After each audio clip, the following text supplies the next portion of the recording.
اور میں بھی اللہ کے سارے حکموں کو کٹ کر زندہ کرتا، یہ حسرت رہتی، فرائض واجبات ادا کرتا، لیکن باقی اعمال کی مجھے اپنی مصروفیت اور روزگار کی وجہ سے موقع نہ ملتا۔ حضرت عبداللہ ابن مبارک رحمت اللہ علیہ کا پڑوسی جواب دیتا ہے، جب مجھے اللہ تعالیٰ کے سامنے پیش کر دیا گیا، میں نے رب تعالیٰ کے حضور، اللہ تعالیٰ نے مجھے یہ فرمایا کہ میرے بندے، تیرے نام اعمال میں تو عبداللہ ابن مبارک جتنے اعمال نہیں ہیں، لیکن تیرا جذبہ پاکیزہ تھا، تیرا احساس خوبصورت تھا، تیری چاہت قابل تعریف تھی۔ میں رب العالمین اس بات پر کہ جو تیرے دل کی آرزوئیں اور حسرتیں رہتی تھی کہ کاش میں بھی عبداللہ ابن مبارک جیسے اعمال کرتا، اللہ فرماتے تیرے اس جذبے ہی کی وجہ سے میں نے تجھے وہ مقام عطا کر دیا جو اعمال کے نتیجے میں نے عبداللہ ابن مبارک کو دے دیا ہے۔ تو یہ میرے لیے اور آپ کے لیے اس میں بڑا سبق ہے۔ وہ کام نہیں کر سکے، گزر گیا وقت واپس نہیں آتا۔ توبہ اور استغفار کے ساتھ، بڑی حسرت کے ساتھ، یا اللہ میں عمل نہیں کر سکا، ہم کمزور ہیں، خطاکار، سیاہکار اور گناہگار ہیں۔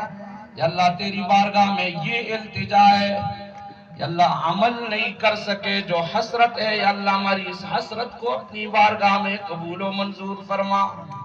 یہ ہے رمضان کا پیغام، اور رمضان المبارک کا جو مقصد ہے اور سب سے بڑا پیغام ہے، دو جملوں میں حضور علیہ السلام نے فرمایا۔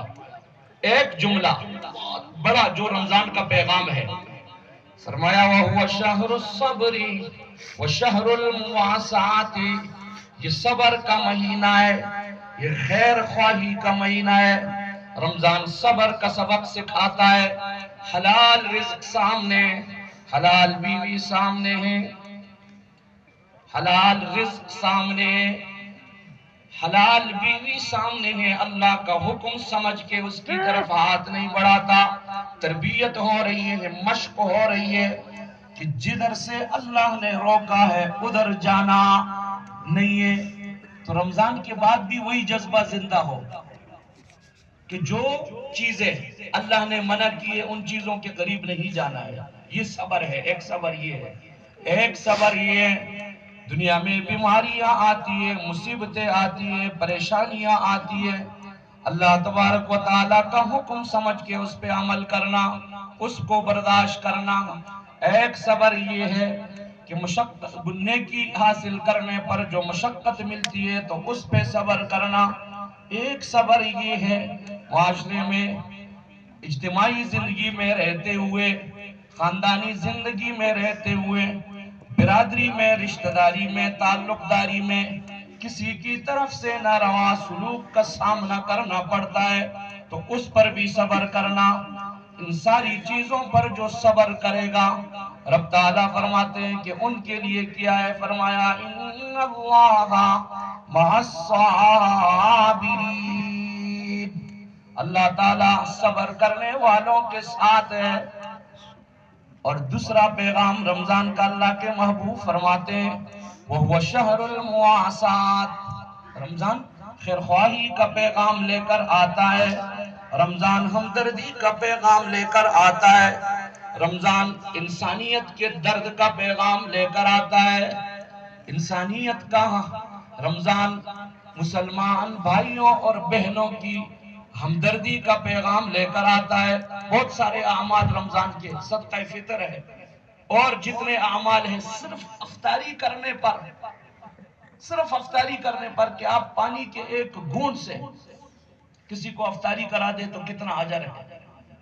صدقہ فطر اور دیگر اعمال کے ذریعے یہ جو ہمدردی اور خیرخواہی ہے، یہ اپنی اولاد کے لیے بھی ہے، یہ ہمدردی اور خیرخواہی اپنے رشتہ داروں کے لیے بھی ہے، یہ ہمدردی اور خیرخواہی غریب غرباء کے لیے بھی ہے، یہ ہمدردی اور خیرخواہی محمد الرسول اللہ صلی اللہ علیہ وسلم کے کلمہ پڑھنے والے کسی بھی امتی کے لیے ہے۔ اسلام کا عجیب تعلق ہے، ایک عالمی نظام ہے، محمد الرسول اللہ صلی اللہ علیہ وسلم عالمی نبی، عالمگیر نبوت. آپ علیہ السلام کی نبوت یہ ہے کہ کوئی زمانے کی قید نہیں ہے. آپ کی نبوت یہ ہے کہ کسی جغرافیائی حد کی قید نہیں ہے. کائنات کے ذرے ذرے کے لیے، ما کان اور ما یکون کے لیے، اولین اور آخرین کے لیے، مرد و زن کے لیے، عرب و عجم کے لیے، سب کے لیے اللہ کے محبوب رحمت ہے. اور مسلمان دوسرے مسلمان، ایک رشتہ جو کلمے کا رشتہ ہے نا، ایک مسلمان کا دوسرے کے ساتھ رشتہ کیا ہے؟ کلمے کا. عربی اور عجمی کا ایک دوسرے کے ساتھ کیا رشتہ ہے؟ امریکہ کے مسلمان کا پاکستان کے مسلمان سے رشتہ کس چیز کا؟ تیرا میرا رشتہ کیا لا الہ الا اللہ.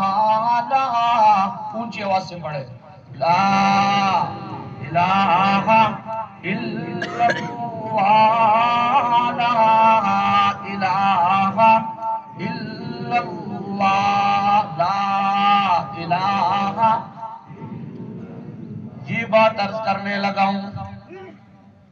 امریکہ کے مسلمان کا، چائنا کے مسلمان کا اور پاکستان کے مسلمان کا ایک دوسرے سے رشتہ کیا تو ایک بات عرض کرنے لگا ہوں. پھر میرا اور آپ کا غزہ کے مسلمانوں سے رشتہ کیا، لا الہ. اور حضور علیہ السلام فرماتے ہیں کہ مسلمان ایک جسد کی طرح ہے. فرمایا کہ سر میں تکلیف ہو نا، سر میں، تو باقی جسم تڑپ اٹھتا ہے. وہ کیفیت ہمیں اپنے ایمان کو ٹٹولنا ہے.